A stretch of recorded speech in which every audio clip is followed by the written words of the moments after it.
mehvan edişler. Türkmen oğarı teleyilimanna, tədeyli bayramçılık münasibetli, ahlak adlı telefilmna 31.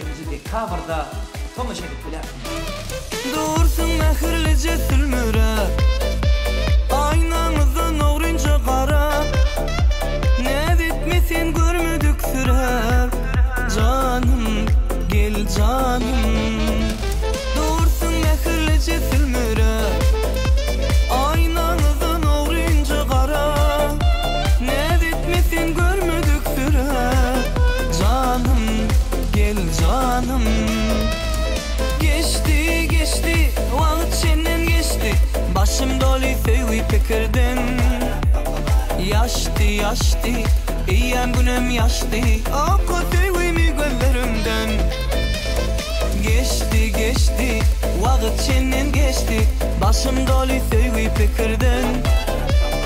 Yaştı yaştı, iyiyem günüm yaştı, akı sevgimi